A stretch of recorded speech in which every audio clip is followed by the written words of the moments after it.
Bueno, buenos días, ¿me escuchan? Sí, profe. Buenos días, sí, Uy, profe. Sí, profe. bueno, listo. Vamos a ir tratando de comenzar.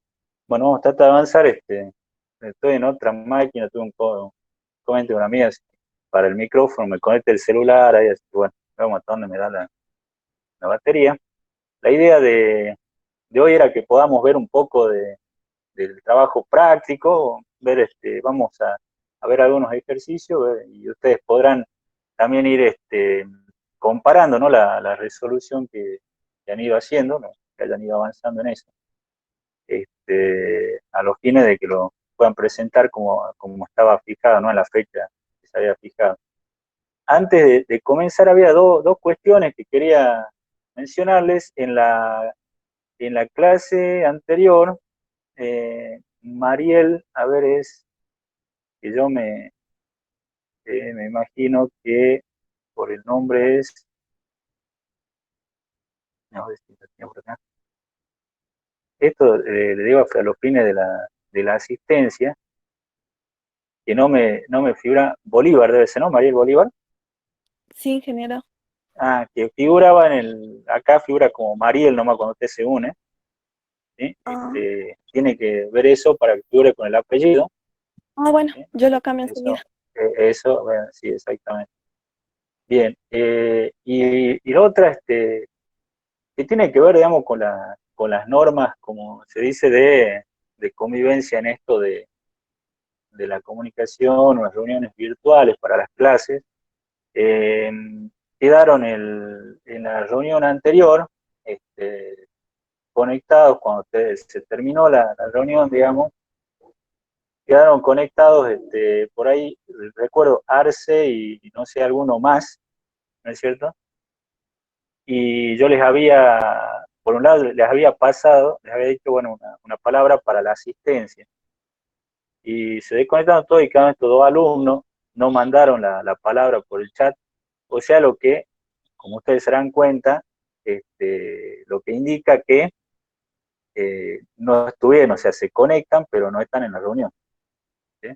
Porque quedan ahí, o sea, no mandaron, como le decía, la palabra de asistencia y después terminó, se desconectan todos y quedaban dos ahí conectados, bueno, hasta que yo finalicé ya la reunión, pero, a ver, la asistencia, o sea, no se trata de conectarse, ¿no? Para una asistencia, digamos, ¿no? La idea es que estén en la clase, ¿sí? Estén, y sigan la materia. ¿Sí? Porque, a ver, ahora yo lo voy registrando, pero son, digamos, faltas, ¿sí? Son faltas que también quedan registradas, digamos, ¿no? Porque no es correcto hacer esto, digamos, me conecto, pero en realidad no estoy. O sea, para eso no me conecto directamente, ya está. ¿Mm? Eso tenganlo en cuenta, entonces, cuando se conecten, es para estar, ¿no? En la reunión. Si no, bueno, no lo hacen directamente. Esa era una cuestión. Y después, también, para que lo tengan en cuenta, hubo un par de alumnos, en este caso fue justamente, lo recordaba porque estuvo participando eh, Dorado, y al final después no mandó la palabra cuando yo dije para la asistencia. Sé que estuvo, Profe, sí, pero de verdad, sí, no, nunca registré eso. Capaz que me salía antes. exactamente eso, esas cuestiones, bueno, tengan en cuenta, ¿no es cierto? Que bueno, es No como, sabía que había que escribir. ¿Cómo es? ¿Hay que escribir asistencia en el chat al final? depende, o sea, lo que se hizo la clase anterior fue eso, puede haber otra manera a lo mejor para que registremos la asistencia. Lo que se quiere es que, como digo, que ustedes participen, ¿no? Es como una modalidad presencial, como sería la modalidad presencial, ¿viste? Ustedes, por ejemplo, están en clase, en Mm. la modalidad presencial, y de repente ustedes tienen la libertad de levantarse e irse en cualquier momento, entonces se van. Y resulta que el docente al final de la clase toma asistencia y el que se levantó y se fue antes que tenía clase no estaba, ¿no es cierto? Entonces estoy Este, ausente. yo lo puse presente porque usted participó, solamente me Ah, acordaba, por eso le digo que lo tengan en cuenta, ¿sí? No solo para usted, para todos los demás también tengan en cuenta eso, ¿sí? bueno, Este, gracias. Estar ahí. ¿Sí? Eso también. Bien. Bueno, a ver, vamos a ver un poquito, como le decía, del trabajo práctico número 1. que vi que todavía no lo, había uno solo que lo presentó, los demás no, pero bueno, justamente ahora podemos ver algunos de los resultados. Bueno, el ejercicio número 1, ¿sí? Ustedes si lo tienen a mano, el ejercicio número 1 decía dos cargas puntuales, ¿no es cierto?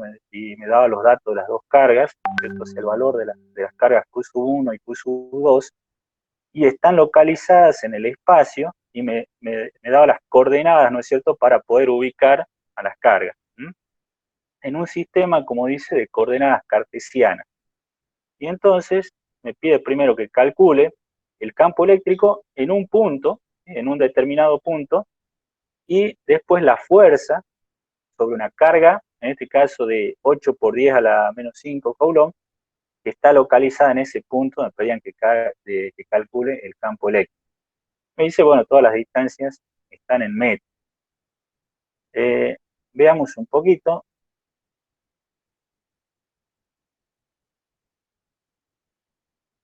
A ver.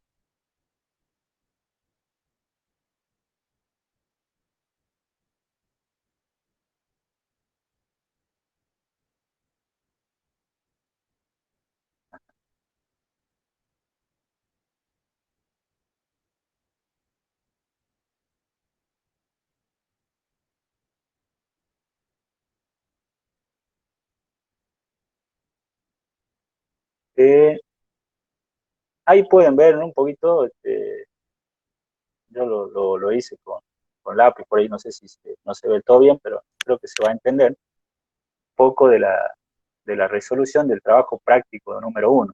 ¿Lo están viendo, no? Sí, profe, sí se ve. ¿Sí? Sí, claro. Bien. Bien, entonces me estaba pidiendo que yo determine el campo eléctrico, ¿sí? Bueno, nosotros podemos tener en cuenta para dos cargas puntuales, ¿no es cierto?, cómo se puede determinar, dos cargas puntuales que tenemos en el espacio, cómo se puede determinar el campo eléctrico que producen esas dos cargas en un determinado punto que yo quiero calcular. Acá en el gráfico, por ejemplo, ¿no es cierto? Entonces yo estableciendo las coordenadas, digo, un juego de ejes de coordenadas cartesianas, ¿sí? En los ejes X y Z, entonces yo puedo ubicar esas dos cargas, ¿sí? Puedo ubicar esas dos cargas en el espacio y yo quiero determinar el campo eléctrico en un determinado punto. En este caso está identificado por P en el gráfico, ¿no es cierto? Bueno, eso se hace mediante la ecuación esta que aparece, ¿no es cierto? Si uno hace la resolución va a llegar a esto de manera general para dos cargas. Entonces, simplemente lo que teníamos que hacer era poder particularizar, ¿no es cierto?, en esta ecuación. Ustedes ya la podían tener en la ecuación o la podían deducir a partir también de plantear esto, ¿no? Dos cargas y el campo en un determinado punto. ¿Qué teníamos que tener en cuenta de dato del problema? ¿No es cierto? Que estábamos en el espacio libre, por lo tanto, la permitida sería la permitida del vacío, ¿no es cierto? El epsilon 0, que tendríamos que considerar. ¿Sí?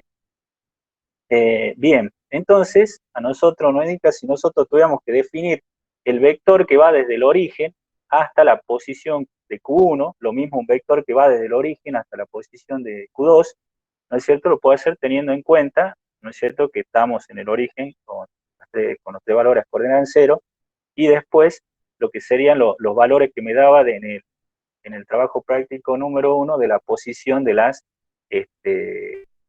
cargas, ¿sí? Entonces simplemente eso hace el R1 del origen a Q1 y el R2 del origen hacia Q2, ¿sí?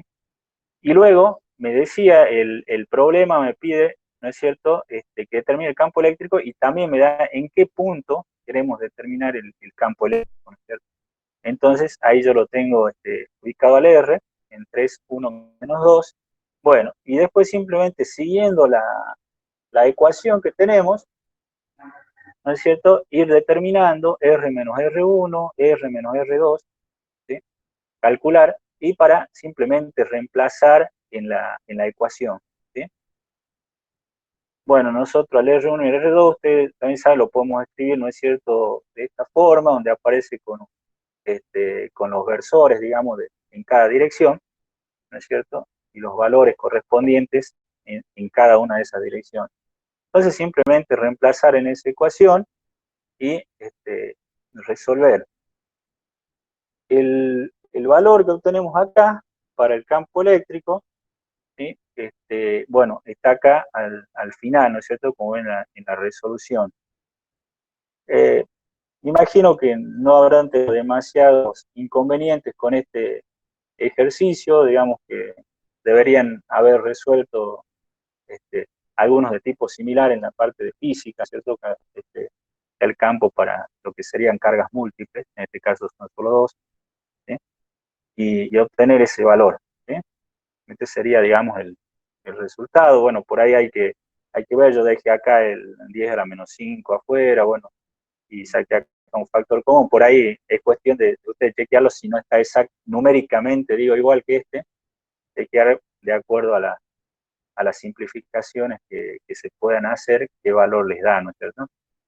Lo dejé así y de esa manera me queda en voltios por metro. Podrían ustedes ubicarlo, o digo, acomodar de tal manera que quede en milivoltios por metro, por ejemplo, también, bueno, esto ya es una resolución, pero bueno, el resultado, si bien en la forma numérica puede cambiar, tiene que ser concretamente lo mismo. ¿Sí? A ver, me dan un momento.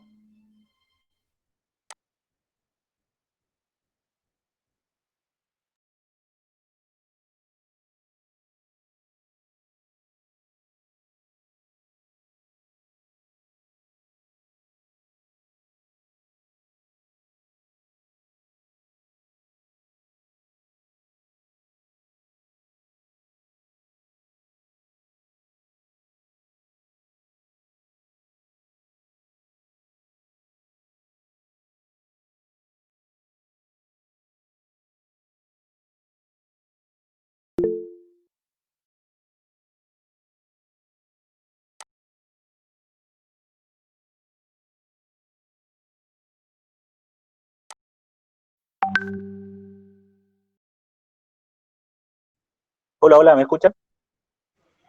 La verdad Sí, que sí, se llegamos escucha. a Ahí la está. razón Bien, bien. porque Bueno, entonces, estaba eso en metido. cuanto le decía al cálculo del campo eléctrico, ¿no es cierto? Y en el segundo apartado, en el apartado B, decía que calculemos la fuerza, ¿no es cierto?, sobre una determinada carga, que en este caso está dado el valor, y que está ubicada en ese punto. Entonces, para la fuerza, ¿no es cierto?, podíamos considerar acá fuerza como el valor de la carga por el campo eléctrico, ¿no es cierto? Entonces, simplemente era reemplazar los valores, ¿sí? De lo que sería el valor de la carga y el campo que se ha obtenido en el apartado A, ¿sí? Entonces, ustedes pueden tener también el valor de la fuerza, y en este caso daría en Newton, ¿sí? Bueno, le dieron esos resultados más o menos. Alguien hizo algo completamente diferente, no sé. Hola, hola. Sí, Sí, a mí me da lo mismo. ¿está? Bueno, Sí. perfecto. Bueno, eso más o menos sería la resolución por ahí para Hola, profesor. ¿no? Sí, sí, Acá ¿me en el escuchan? primer campo eléctrico, ustedes Sí, tienen las componentes. sí, El 10 a la menos 5 está multiplicado todo, ¿no? ¿Verdad? exactamente, sí. Está Dividido por multiplicado. sobre el 10, 108 y pi. Exactamente, sí, así Ujú. sería. Sí, sí, correcto. Bien. Bueno, en el ejercicio número 2, a ver, decía un disco de radio R, ¿sí? Ah, tiene una carga uniforme por unidad de área sigma, sería acá, bueno, salió al revés ahí, unidad de área sigma. Calcule el campo eléctrico a lo largo del eje del disco, ¿sí?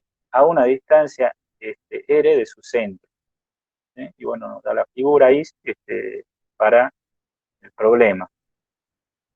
Veamos. En este ejercicio, plantea, bueno, la solución, digamos, puede ser directa. Esta es una manera, ¿no es cierto?, de resolverlo, digamos, puede ser directa si se considera como dice acá, el disco como un conjunto de anillos concéntricos. O sea, yo considero al disco, entonces, como un conjunto así de anillos concéntricos. Si yo tuviese que considerar el campo, ¿no es cierto?, teniendo en cuenta así como la figura acá, que tengo el eje X, ¿no es cierto?, que es el que pasa por el centro del disco. Entonces, si yo calculo el eje, el campo, la dirección, para un anillo, ¿no es cierto?, yo tendría la ecuación, ¿sí?, como le decía, para lo que sería el anillo de radio R. Bien, como yo estoy partiendo de la consideración de que el disco es un conjunto de anillos concéntricos, entonces después, si yo tengo el campo de un anillo, después puedo sumar, ¿no es cierto?, las contribuciones de todos esos anillos que conforman el disco, ¿sí?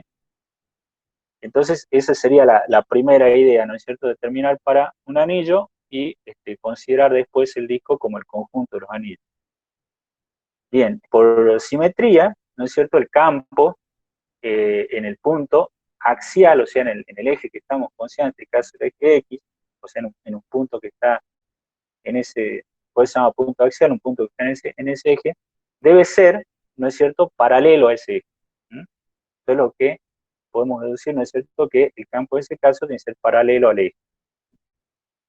Bien, a ver, entonces, el anillo que yo estoy considerando es un anillo de radio R, dijimos, ¿no es?, para lo que sería la obtención del campo eléctrico. Entonces, el anillo sería de radio R y tendría un ancho de sub R, de R, perdón, no de R. Entonces, si yo considero eso, el radio y el ancho, tengo un área, ¿no es cierto?, para el anillo, un área igual a 2πr por dr. ¿Sí? Eso sería el área para el anillo. Bueno, la carga de Q, ¿no es cierto?, estamos considerando entonces, siempre tomando como una porción de ese disco que sería un anillo. La carga de Q sobre el anillo, ¿a qué va a ser igual? Al área del mismo multiplicada por la carga, ¿no es cierto?, por unidad de área. ¿Sí? Entonces, de esa manera yo puedo obtener lo que sería la carga sobre el anillo. Bueno, entonces yo voy a considerar eso que obtuve para la carga en el anillo y lo voy a llevar a esta ecuación primera que habíamos determinado de 1, que habíamos identificado como 1. Entonces, ¿qué puedo obtener yo ahí? Lo que sería el aporte de ese anillo en cuanto a campo eléctrico. Eso es lo que puedo hacer entonces, que es lo que yo quería lograr. Porque esta ecuación, la primera es considerando que yo tuviera solo un anillo. Eso tengo que tener en cuenta. Esto es considerando que solo fuese un anillo. Ahora, yo cuando ya considero los elementos diferenciales, porque estoy considerando que ese anillo es una porción del disco, ¿no es cierto?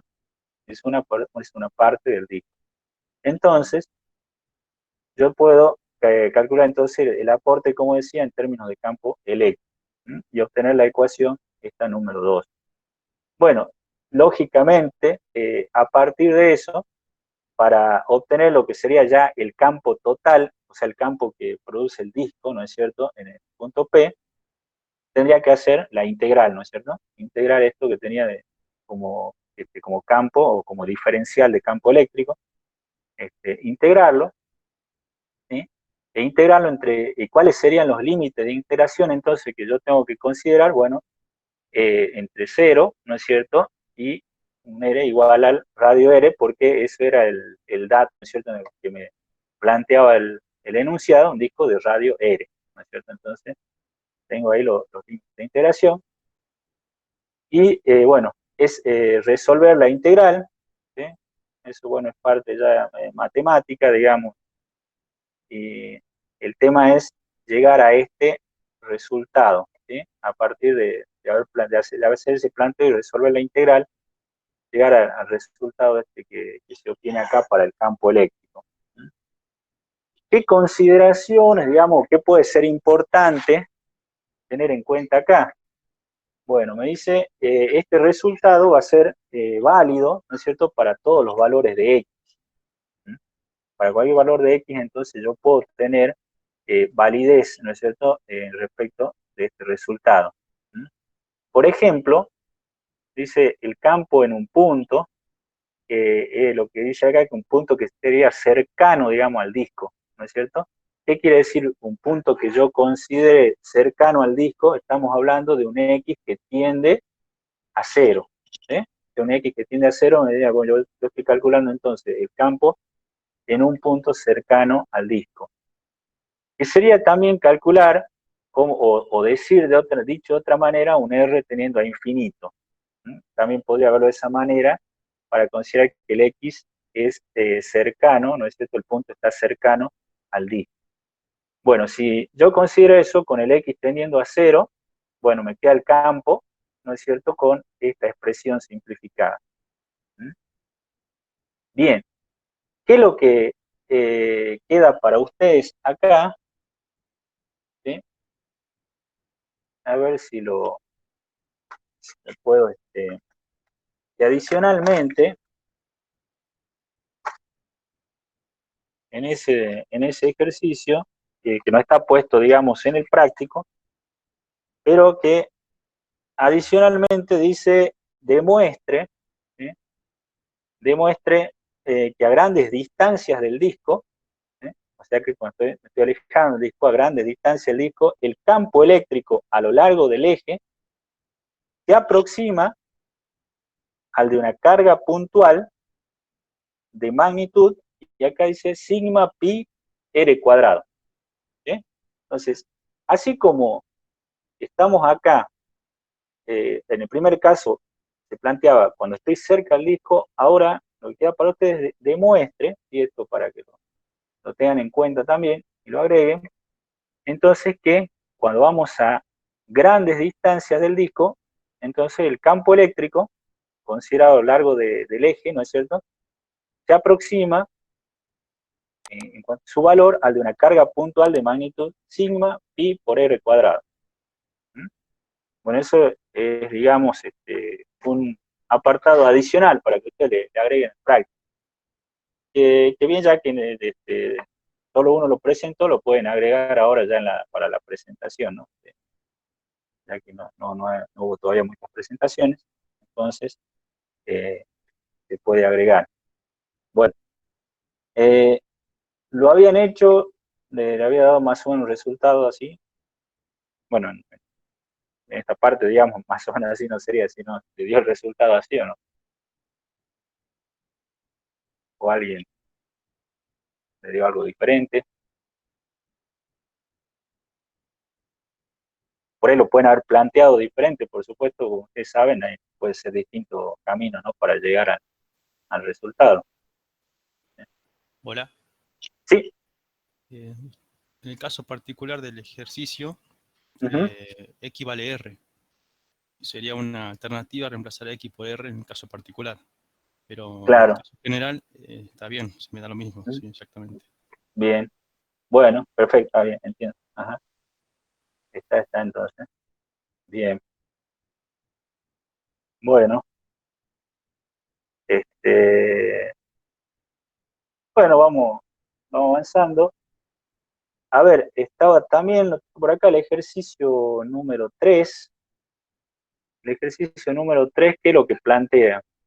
A ver, dice, se tiene un cable coaxial, o coaxil, como le quieran llamar, de 50 centímetros de longitud, con un radio interior de 1 milímetro y un radio exterior de 4 milímetros. Bien. Se supone que el espacio entre ambos conductores está lleno de aire. La carga total en el conductor interior es de 30 nanocoulomb y se desea conocer la densidad de carga en cada conductor, así como los campos E y D.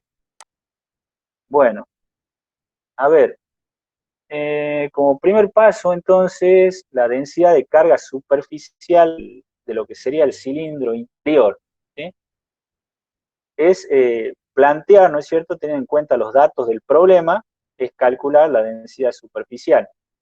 ¿Sí?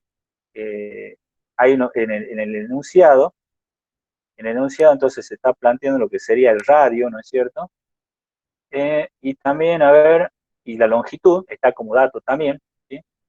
Lo único que yo tengo que tener en cuenta a la hora de resolver es de no cometer errores, quiero decir, con las unidades, ¿no es cierto? Porque, bueno, tengo radios en milímetros, tengo longitud acá que está en centímetros, ¿sí? Simplemente para tenerlo en cuenta.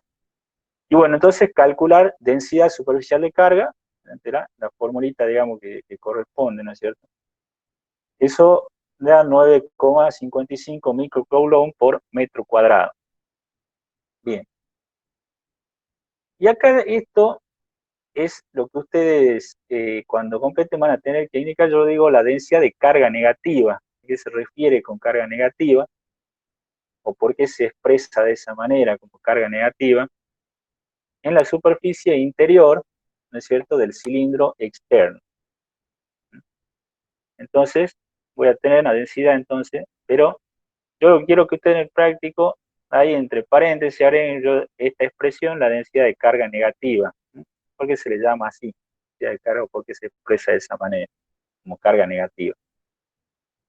En la superficie, como decía, interior del cilindro externo. También simplemente, digamos, reemplazar los valores, ¿no es cierto? Hacer cálculo de densidad superficial, reemplazar los valores de acuerdo al enunciado del problema, me queda menos 2,39 microcoulomb por metro cuadrado. Bien. El ejercicio, además de esto, me dice, además de calcular lo que sería la densidad de carga en cada conductor, me pide los campos E y D. ¿Sí? Entonces, yo puedo calcular lo que sería el campo D, ¿no es cierto? Puedo calcular D como A, ¿no es cierto?, por rho sub S sobre rho. ¿Qué es lo que me va a quedar acá? Me va a quedar en función de rho. ¿Qué es lo que vendría a ser rho? En este caso, a ver. ¿Qué es lo que sería rho? La densidad de carga. A ver, alguien dice densidad de carga, alguien dice otra cosa. El módulo del radio vector. Ah, ahí va mejor. ¿Sí? Acá ustedes, bueno, acá sí, la nomenclatura quizá tiene un error, digamos, en identificarlo como rho también a la densidad. ¿Sí? Porque esto me está hablando de el módulo, como dice el compañero, de radio vector. ¿Sí? Entonces, fíjense, porque, bueno, yo terminemos acá, o sea, decir, yo tengo el campo D. Entonces me va a quedar 9,55 nanocoulomb metro cuadrado por rho. Y al campo E también lo puedo calcular, ¿no es cierto?, como sabiendo que D es igual a epsilon por E, bueno, entonces E va a ser igual a D sobre epsilon. Epsilon 0 en este caso, porque es el dato, ¿no es cierto?, que me está planteando, en este caso que está lleno de aire, ¿no es cierto? El espacio entre ambos conductores está lleno de aire, entonces por eso estamos hablando del epsilon 0. Entonces utilizo esto y también me queda, ¿no es cierto?, en función, considerando que acá el D, perdón, el D estaba en función de ρ, también me va a quedar el E, el campo eléctrico, en función de ρ. Entonces, estos resultados, ¿en qué se aplicaría? Me dejan un minuto.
Hola, disculpen.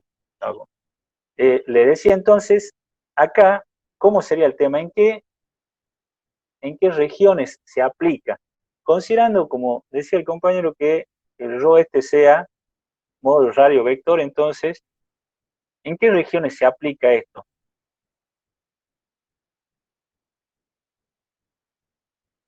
De acuerdo a la descripción del enunciado, ¿no es cierto? Entre el radio de 1 y 4 milímetros. Ahí está, entre 1 y 4 milímetros. Y si yo voy a considerar un RO menor que 1 milímetro y un RO mayor que 4 milímetros, ¿cuánto van a valer en el campo? Va a ser nulos, profe. Exactamente, vaya a ser. ¿Está? Entonces eso es lo que me pregunta acá, bueno, ¿en qué regiones se aplica? Bueno, yo tengo que considerar que voy a poder aplicar esto entre 1 y 4 milímetros. Ahí terminaré de definir el valor, ¿no es cierto?, del campo, teniendo en cuenta, ¿no es cierto?, que el RO varía de 1 a 4 milímetros. Fuera de ese rango, ¿no es cierto?, los campos van a ser nulos. Eso sería, digamos, entonces ustedes ahí en la respuesta del problema, bueno, van a quedar en función de radio en este caso, ¿sí? Y tienen que aclarar ahí lo que estamos diciendo ahora, ¿no es cierto?, que el RO va a estar entre 1 y 4 milímetros, y fuera de eso sería nulo. Profe, Eso sería. ¿Sí? una pregunta. Bien. Sí, Hola. sí, Si queremos tener reemplazar la RO por un valor, lo reemplazamos en metro. Diríamos RO por metro. ¿Es claro, cierto? porque acá, acá estamos, ¿no es cierto?, considerando la distancia. O sea, yo tengo que ver que queden en una misma unidad, ¿sí?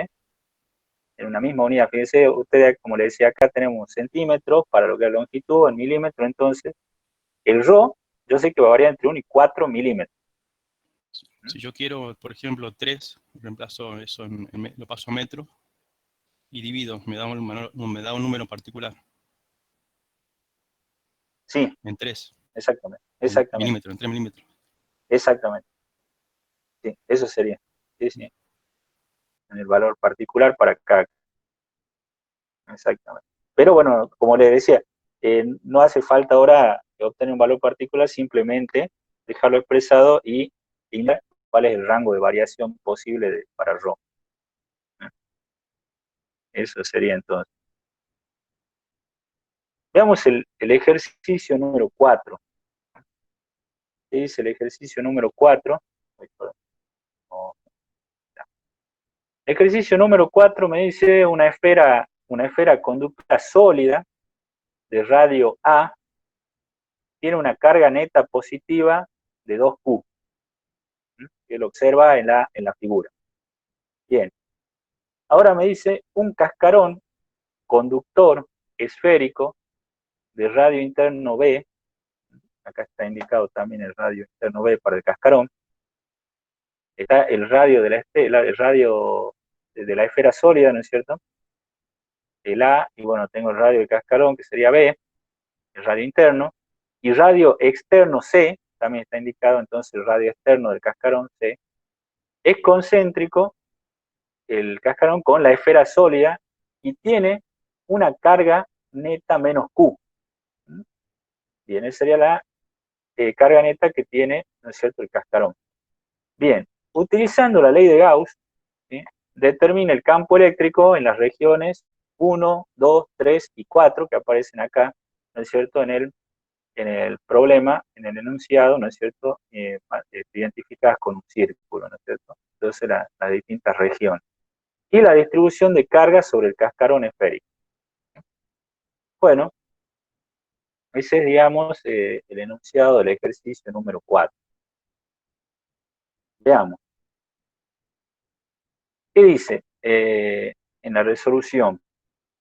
Primero, la distribución de carga en ambas esferas tiene simetría esférica, ¿no es cierto? Tiene una simetría justamente esférica, ya que son concéntricas, serían acá, ¿sí?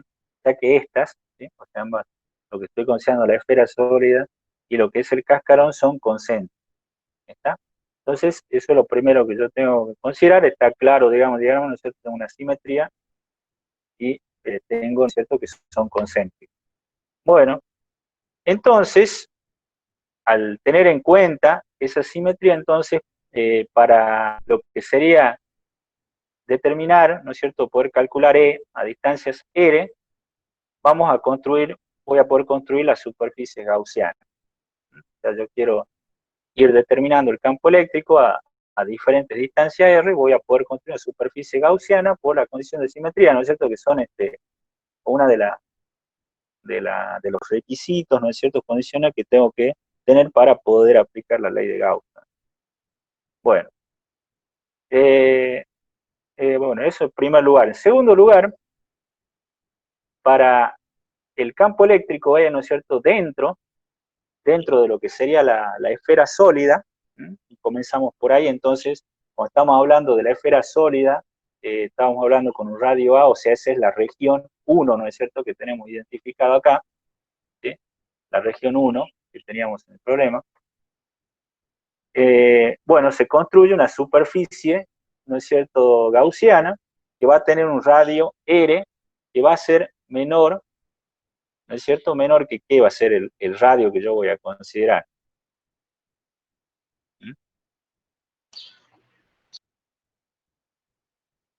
¿Menor que qué es? Ahí está. Que A puede ser. Claro, ¿sí? Menor que A.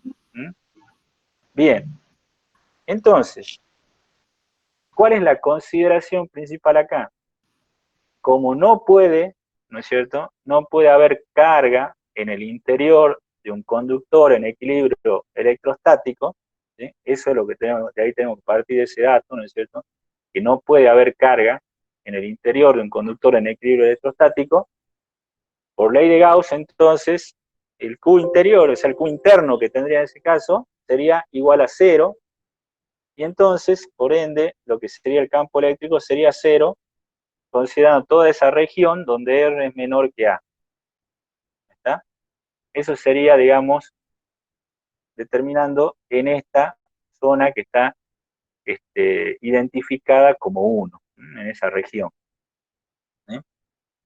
Entonces, se concluye, ¿no es cierto?, que la carga neta, 2Q, en la esfera sólida está distribuida en su superficie externa. Entonces, o sea, porque yo sabía, a partir del hecho de que tenía una carga neta que era 2Q, pero yo, aplicando la ley de Gauss, lo que veo es que la Q interna es igual a 0. Entonces, por eso, lo que puedo concluir es justamente que la carga neta, la carga 2Q, ¿no es cierto?, que tenía, está distribuida en la superficie externa de esa esfera sólida. ¿Bien? Entonces eso sería lo primero, para considerar en la región 1 que habíamos partido. ¿Qué pasa ahora en la región número 2? En la región 2. O sea, lo que sería entre las dos esferas, ¿no es cierto?, entre las dos esferas donde estaríamos hablando con un R que está entre A y B, ¿sí? O sea, entre este radio externo, ¿no es cierto?, de la esfera sólida y el radio interno del cascarón, con el R variando entre A y B, ¿sí? Eso sería la zona 2. Bien, nuevamente vamos a construir una superficie gaussiana, esférica, ¿no es cierto?, de radio R. ¿No? ¿Qué es lo que se puede observar acá? Que la carga, ¿no es cierto?, en el interior de esta superficie es el 2Q positiva, ¿sí? El 2Q positiva. O sea, lo que sería la carga que tenía, en este caso, sobre la esfera que queda adentro, ¿no es cierto?, de lo que estoy considerando. Entonces tendría esa carga.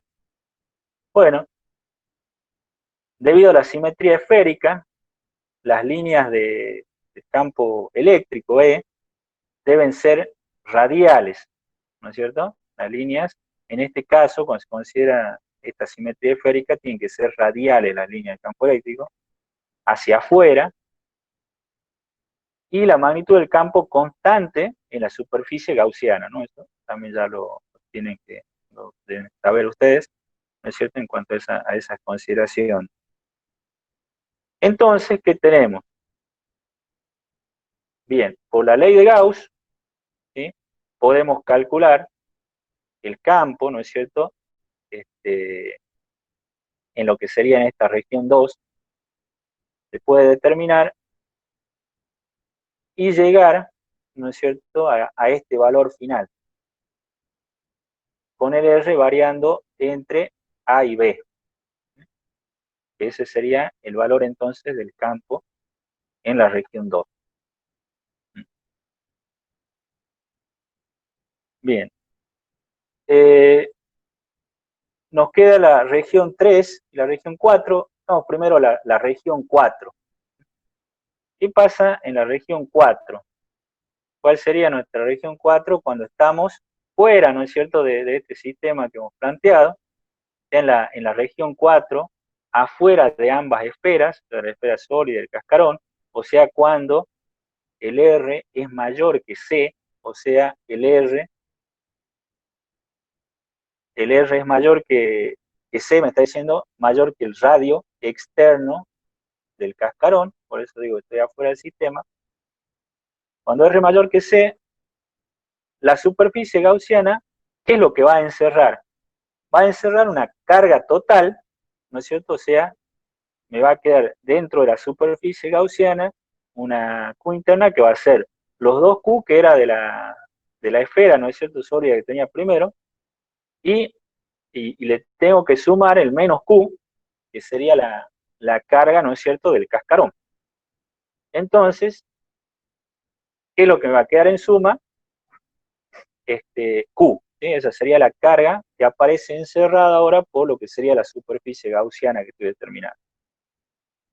Entonces, el campo en esta región 4 ya me quedaría determinado también por esta expresión con el R mayor que C, ¿no es cierto?, o sea, fuera de ambas esferas. Bien. ¿Qué pasó? Ahora nos quedaba entonces lo que sería la región 3. En la región 3, esta le iba a dejar para ustedes, en la región 3, o sea, el campo tiene que ser 0. Ustedes tendrán acá que justificar por qué es 0. ¿Sí? ¿Por qué sería 0 el campo en esa región 3? En lo que sería el cascarón, justamente, ¿no es cierto?, entre con el R variando entre lo que sería B y C, ¿no es cierto?, entre el radio interno y el radio externo del cascarón. El campo tiene que ser 0.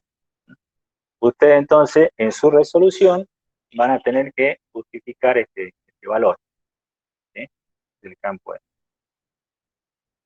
¿Está?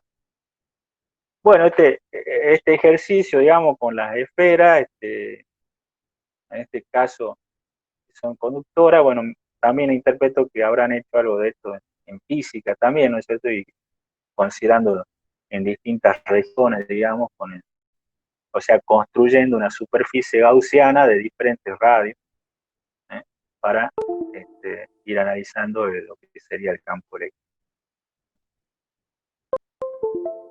Bueno, entonces recuerden acá en el número, número 3, ¿no es cierto?, en la región 3, justificar ahí por qué es que le da, o por qué el campo va a ser 0. En el ejercicio número 5, bueno, disculpen, en el 4 habían obtenido resultados. En el número 4.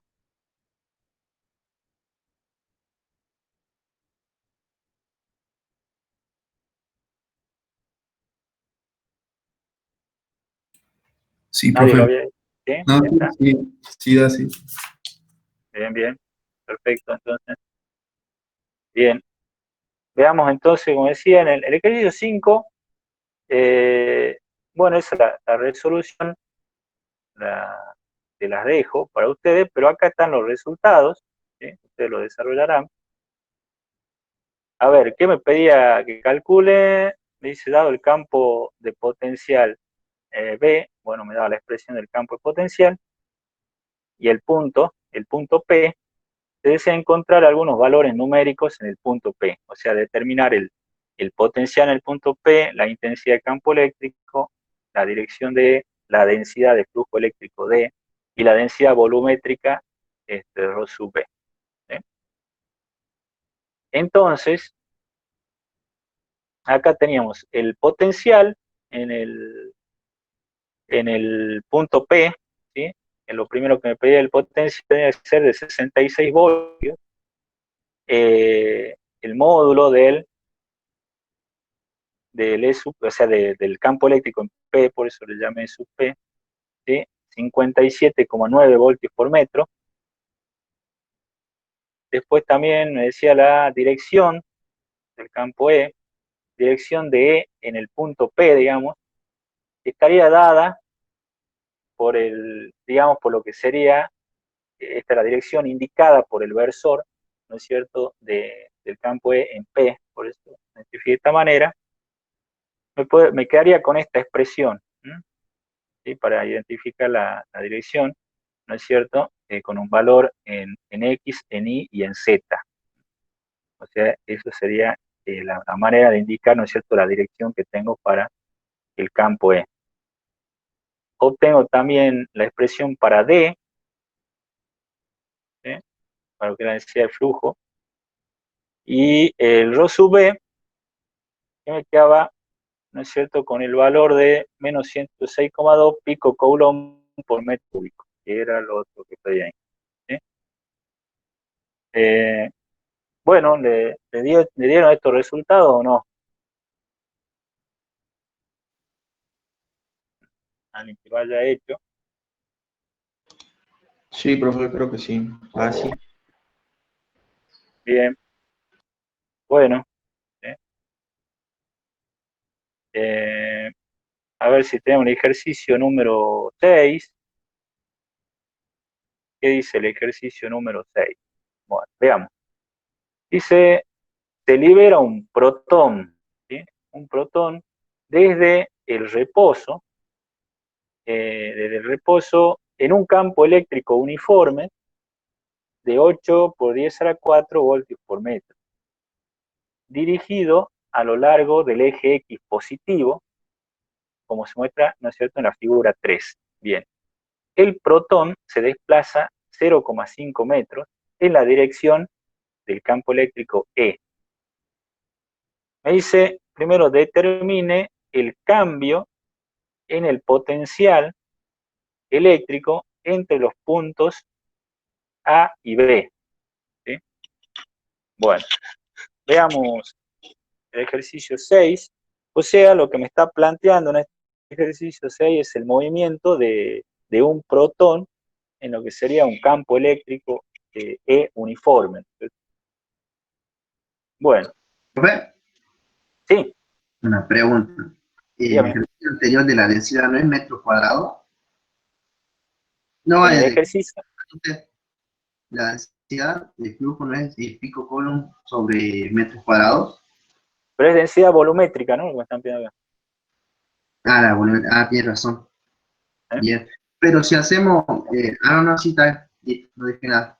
Bien. Tienes razón. Bueno, bien. Muy bien. Entonces, acá me decía, lo primero que me pega el cambio en el potencial eléctrico entre los puntos A y B, ¿no es cierto?, de este protón que se desplaza. Fíjense que acá tengo la diferencia. Esto es B sub B menos B sub A. Y esto es U sub B menos U sub A. Lo que está identificado con B es potencial. Y lo que está identificado con U, ¿qué es?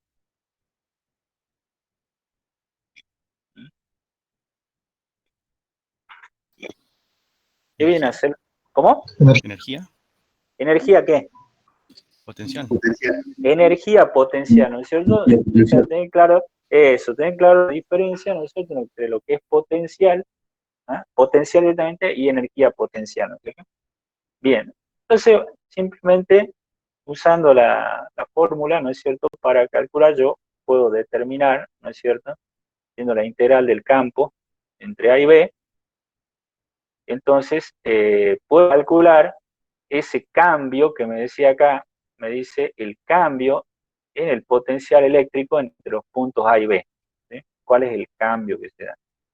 Bien, lo que ustedes tienen que agregar acá es que se puede concluir a partir de... ¿eh? O sea, a mí me planteaba el problema, me decía que se libera el protón, ¿no es cierto?, de reposo en un campo eléctrico uniforme, ¿sí?, un campo eléctrico uniforme, dirigido, me da la dirección del campo, ¿no es cierto?, en la dirección del eje X positivo. Dice que el protón, cuando yo lo libero ahí, se desplaza, pues lo libero desde el reposo, como dice, en ese campo y se desplaza 0,5 metros, y lo hace en la dirección de E. ¿eh? O sea, cuando se desplaza, lo hace en la dirección de E. Y entonces, cuando yo resuelvo ese cambio de potencial que se da en ese proceso, me da menos 4 por 10 a la 4 voltios. ¿Qué concluyo ahí? Eso es lo que usted tiene que agregar. ¿Qué concluyo al decir que me da menos 4 por 10 a la 4 voltios? Tienen que agregar ahí una conclusión sobre eso. Eso sería. O sea, ahí donde van a tener que indicar, bueno, básicamente, o sea, ¿qué me está diciendo el signo negativo también? ¿Qué me está diciendo el signo negativo? ¿Sí? Bien, en el apartado B me dice el cambio en la energía potencial del protón para este desplazamiento. Profe, Entonces, ¿sí? disculpe, con respecto al punto anterior a la de ese Sí. mismo ejercicio, tiene que ver con que depende si el trabajo lo realiza la carga o una fuente externa, el signo. No exactamente. No indica que el potencial eléctrico aumenta al ir en contra del campo eléctrico, el signo negativo. ¿El potencial qué? Perdón, no El lo he entendido. potencial eléctrico aumenta al ir en contra del campo eléctrico, ¿no? Claro, exactamente. Por ahí está, digamos, la cuestión, ¿no es cierto? ¿Ah? En este caso, el protón se ve y va en la dirección del campo, entonces por ahí va la conclusión exactamente. Muy bien, perfecto. Entonces, en el apartado B me decía el cambio en la energía potencial del protón para este desplazamiento, bueno, es calcular también, ¿no es cierto?, el Profe, cambio que hay en la... Sí, en el A sería que libera energía porque como va en dirección del campo, pero la carga es positiva, va hacia al campo negativo.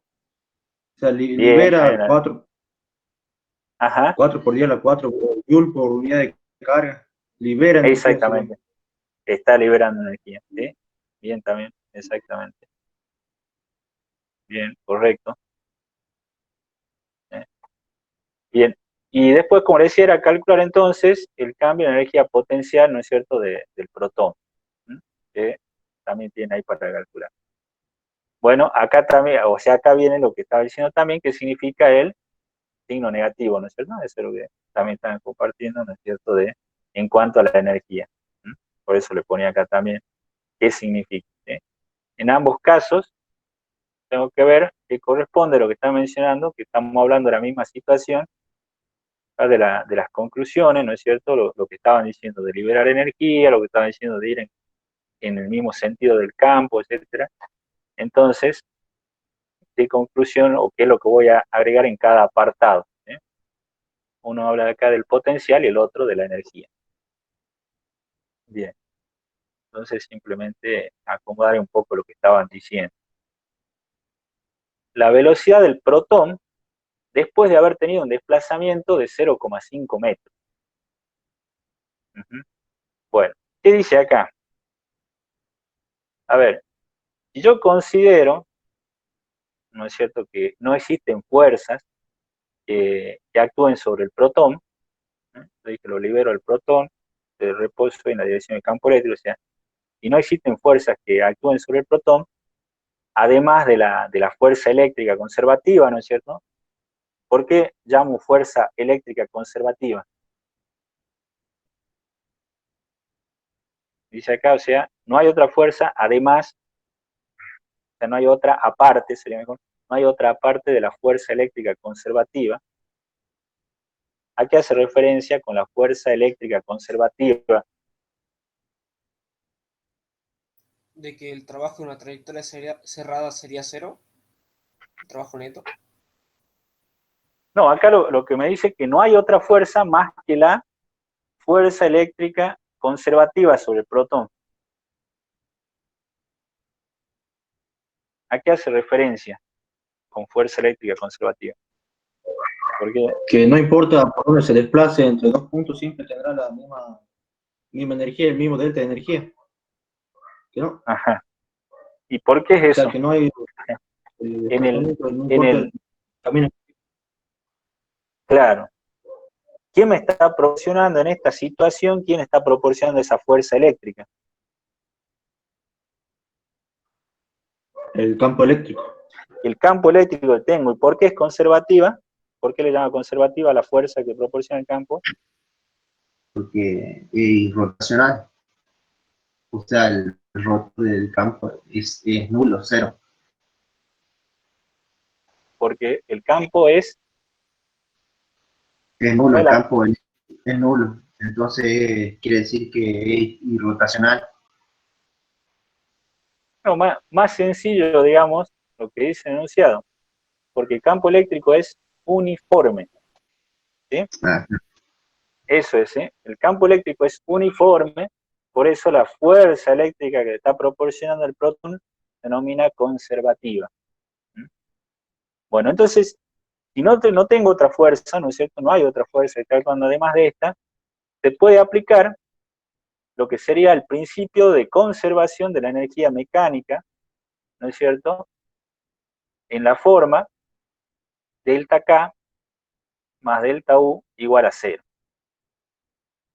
A ver, ¿qué me está diciendo acá? Me dice que, o sea, ¿qué me está diciendo esta ecuación? Que el decrecimiento en la energía potencial debe ser acompañado por un incremento igual en la energía cinética. ¿Está? ¿No? Entonces yo hago este planteo porque estoy hablando de un protón, ¿no es cierto? Estamos hablando de que hay una energía potencial eléctrica, pero hay un movimiento también, ¿sí? De eso desde el lado de lo que sería la parte de energía mecánica, ¿no es cierto? Entonces, por eso hay un protón, ¿no es cierto?, como carga eléctrica, y hay un desplazamiento, ¿no es cierto? Entonces, tengo una energía potencial y tengo una energía cinética. Entonces, esta ley, ¿no es cierto?, o principio, mejor dicho, principio de conservación de la energía mecánica me está indicando eso, ¿sí? El decrecimiento en la energía potencial, que era lo que habíamos visto con el signo negativo acá, ¿cierto?, que el decrecimiento que se está produciendo de energía potencial debe ser acompañado por un incremento igual en la energía cinética, para que en la suma me dé 0. Bueno, ¿qué es lo que tengo que considerar? Que la masa del protón es igual a 1,67 por 10 a la menos 27 kilogramos. Eso sería la masa del protón. Bien, entonces considerando eso yo puedo determinar el delta K, ¿no es cierto?, como un medio de la masa del protón por la velocidad al cuadrado, ¿sí? Y el delta de la energía potencial, un medio de la masa del protón al cuadrado menos 0. Este menos 0 acá, ¿qué está haciendo referencia? a la velocidad inicial, digamos, es cero, la velocidad en la que aparece en la gráfica. Exactamente. ¿Sí? Y bueno, menos 6,4 de la menos 15, que era lo que habíamos obtenido, ¿no es cierto?, para la energía potencial. ¿Sí? Entonces de ahí yo puedo calcular lo que sería la velocidad, ¿sí?, que era lo que me estaban pidiendo a mí en el apartado C, la velocidad del protón, ¿sí?, después de haber tenido un desplazamiento de 0,5 metros. ¿Sí? Entonces yo puedo calcular la velocidad.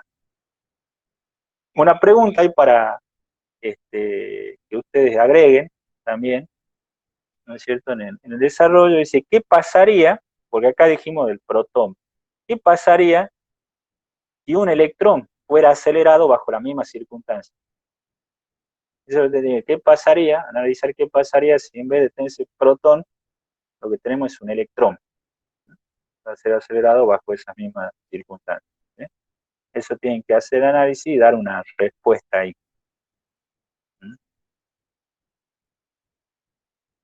Eso sería ahí. Bien.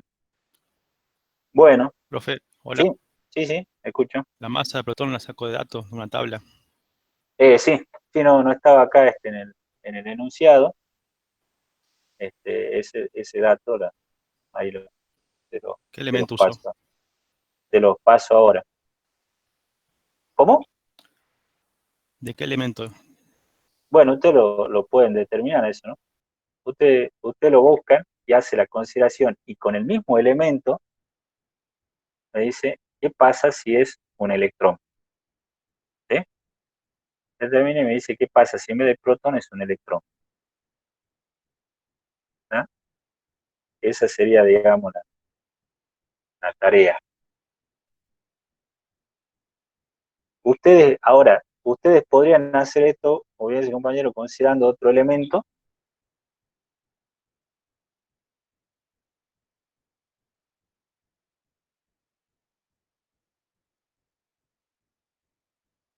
Se podría hacer, ¿en qué cambia? ¿Sí? Bueno, eso, digamos, ustedes cuando determinen el elemento y hagan la consideración para el electrón, vean qué pasa si consideran otro elemento. ¿En qué cambia eso?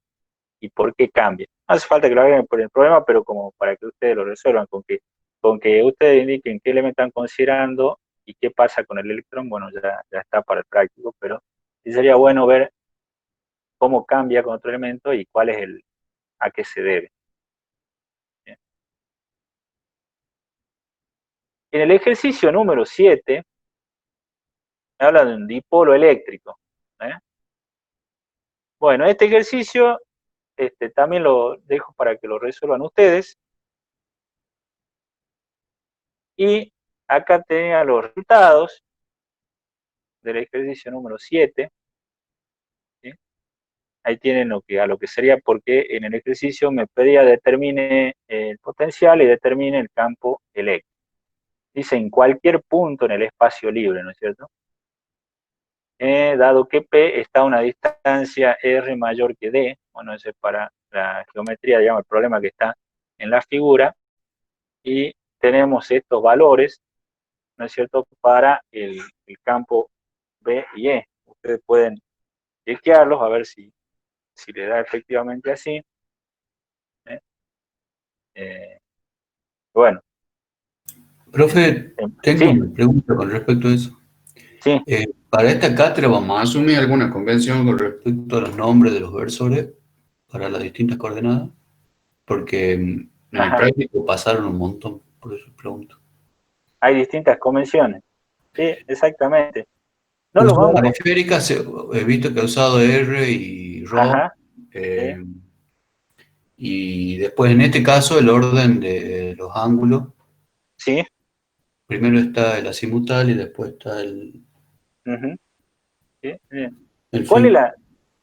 es la cuestión? ¿Sí? Acá tienen de esta manera, ¿no es cierto?, en cuanto a la nomenclatura, no vamos a asumir una.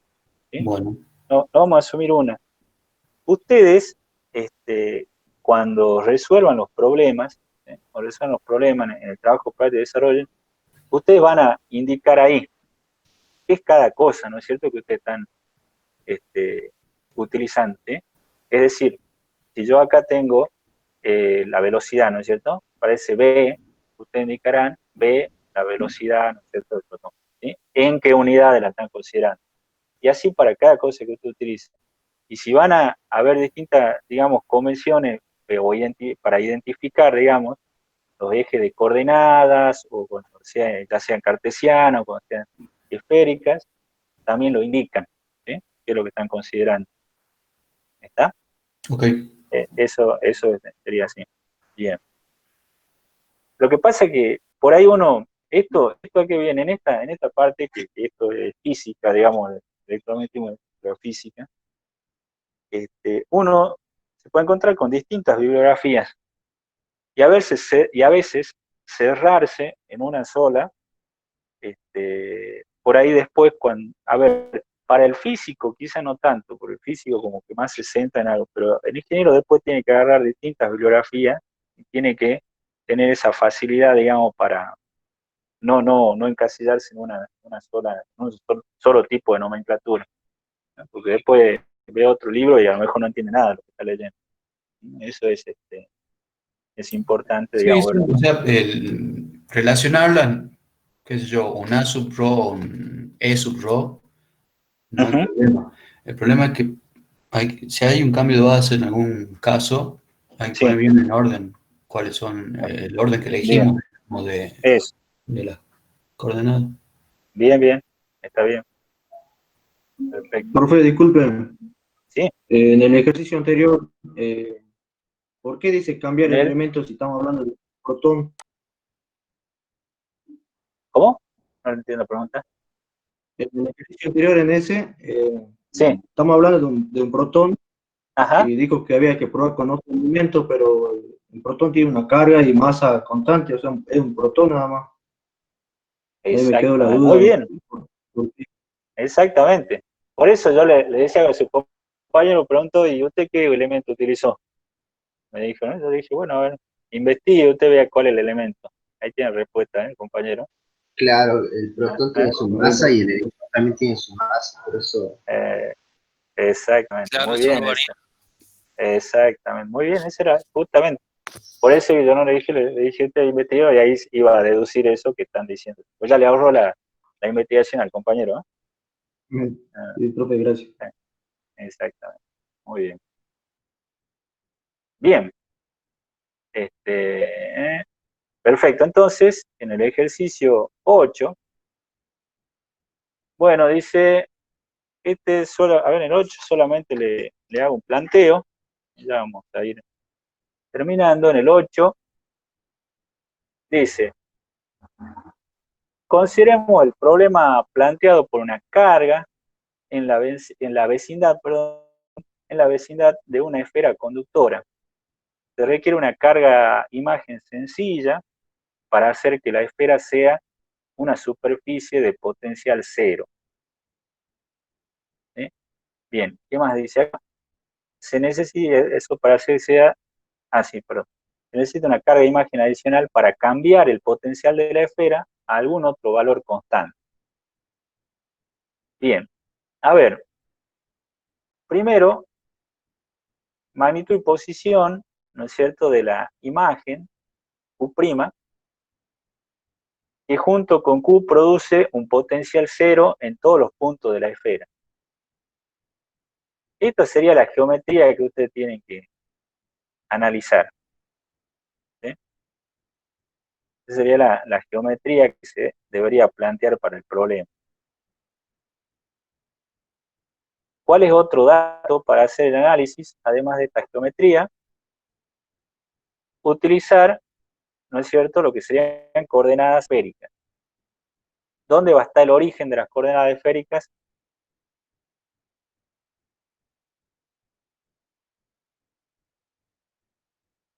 ¿Dónde estaría?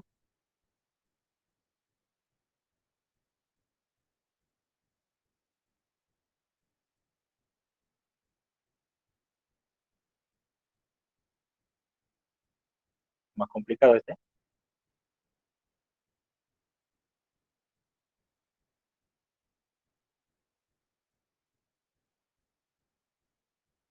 Bueno, entonces, ¿dónde van a poner el origen, ¿sí?, de las coordenadas esféricas?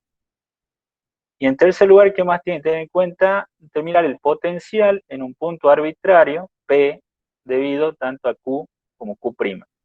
¿Sí? Bueno, ustedes tienen entonces que hacer el análisis de lo que sería este problema. Bueno, de los otros problemas que quedan, el 9, a ver si tengo el resultado de... No, a ver. Tengo el resultado del 9, veamos.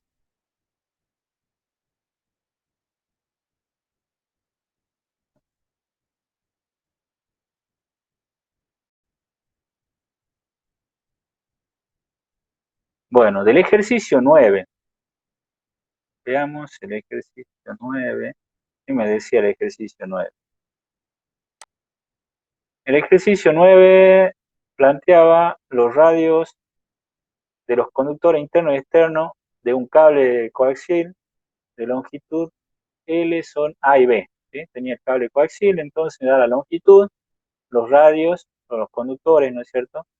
Interno y externo tienen radios A y B respectivamente. Según la figura que aparece en la figura 5, la conductividad del material aislante es sigma y obtenga una expresión para lo que sería la conductancia por unidad de longitud de la cubierta aislante. ¿Sí? Bueno, la conductancia, ¿sí?, debería dar, ¿sí?, la conductancia, esta conductancia que me está pidiendo el programa, que me dice la conductancia por unidad de longitud de la cubierta aislante, debería dar igual a 2pi por sigma, 2pi por sigma sobre logaritmo neperiano de B sobre A. ¿Sí? Ese sería el resultado en Siemens por metro. ¿Sí? Ese sería el resultado para que se queden después también. Y de esa manera, entonces 2pi por sigma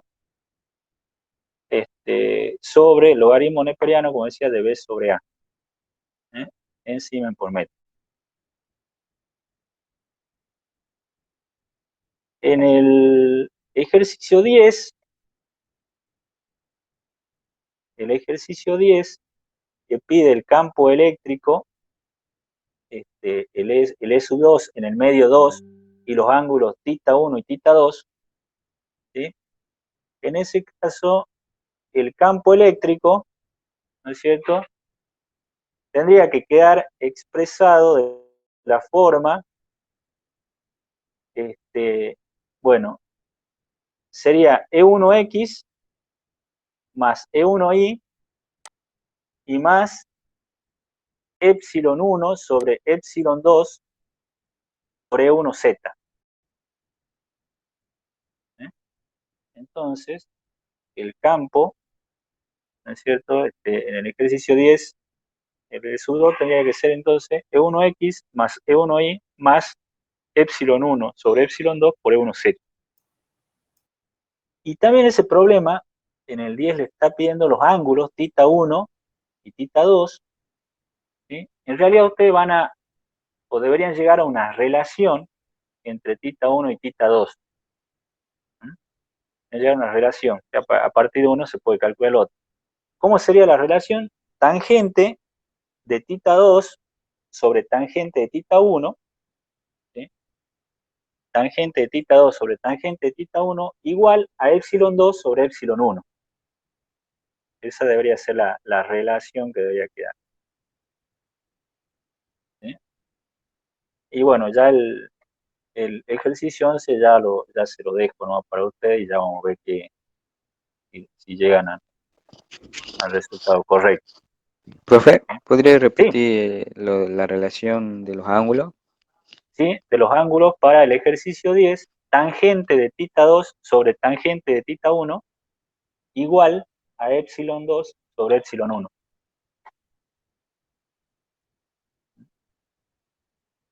Gracias. Bien. Bueno, a ver, más o menos ahí tienen, bueno, la idea era que tengan bastante ya de la resolución del TP1 como para que puedan avanzar en eso y bueno, ya poder presentarlo el día lunes, ¿sí? El día lunes, ¿no? Así que la fecha límite, digamos, de presentación. Recuerden, traten de no atrasarse con eso, ¿no?, con la presentación de los trabajos prácticos, cumplan con las fechas y después no tiene inconveniente y llegan bien de cara a lo que sería, digamos, la aprobación de la materia, ¿sí? Bien. Bueno, Profe, Sí, dígame. ¿qué usa para el 11? ¿Cómo? ¿Cómo procede el 11? Y ese, no, lo dejo para que lo piensen ustedes. Ese que me interesa, piensen ustedes bien, a ver, cómo lo van a, cómo lo van a resolver. ¿Sí? Ese te lo dejo, ¿no? Para que lo vean. En el caso, profe, que lo hagamos mal, Sí, sí. ¿tiene su respuesta, digamos? O sea, después nos va a explicar cómo se lo hace el 11. Sí, totalmente. O sea, yo quiero que lo hagan ustedes y después ya la próxima clase que ya van a estar presentando práctico lo resuelven, les muestro la resolución, no hay problema. Ajá, perfecto. Bueno, No hay drama. Cosa que después si se les pide corregir algo de práctico, bueno, ya también tienen para hacer. bien, gracias, profe. No hay drama. Bueno, bueno, eso sería sería todo por ahora. ¿Sí? Me parece que Profe, disculpe una sí, pregunta. dígame. ¿Tiene algún cronograma respecto a la evaluación y eso? ¿O por ahora no? No le cronograma, ¿de qué me decía? ¿De parcial eso? Sí, sí, de eso. Les pasé, ¿no?, la fecha de parcial en la clase anterior. De todas formas, creo que, yendo a la pregunta, no le subí, ¿no?, en el aula virtual el cronograma de la materia, ¿no? Claro, no, en el aula Falta. todavía no hay nada. Bueno, ya lo subo, sí, ya le subo el cronograma, ahí están las fechas. Y de hecho que también va a estar lo que son las evaluaciones por tema. ¿Sí? Evaluaciones por tema. Ya vamos cerca de la primera, donde va a estar la parte electrostática, digamos. ¿Sí? Ingeniero. Eso Bueno, gracias. ya le subo la... sí, ¿había otra pregunta? Ingeniero, Sí. Como creo que se agregó trabajo ahora con lo que estamos haciendo, con lo que explicó usted, Sí. si podíamos prolongar en el tiempo de entrega, yo sé que el lunes, si podíamos prolongarlo un tiempo más, porque se prolongó el trabajo de aquí al lunes. Bueno, y a ver qué sugiere Rodríguez. Prolongación de tiempo, no sé. Un día más, 2 días más, miércoles. Miércoles 21, ¿puede ser? Perfecto. ¿Sí? Bueno, ahí está, lo pasemos. Yo le modifico en la plataforma hasta el miércoles 21, entonces. Gracias. Para que no hay problema si tienen un par de días más. Está bien, es correcto lo que dice Rodríguez. Bueno, me agrego un par de preguntas ahí. Está bien. Bueno, luego eso entonces. Bueno, estamos entonces, ahora para la asistencia de ahora, van a escribir ahí en el chat, ahí se dijo otra vez, me escriben TP1, ¿bien? Sí, la T, la P y el 1, TP1, y bueno, ya pueden, el que vaya escribiendo se puede retirar nomás. Seguimos el lunes a las 8, recuerden, ¿no? Bueno, profe, hasta luego. Hasta luego. Chao. Muy bien, gracias, hasta luego, tengan buen fin de semana. Hasta luego, profe. Hasta luego. Hasta luego. Hasta luego. Profe.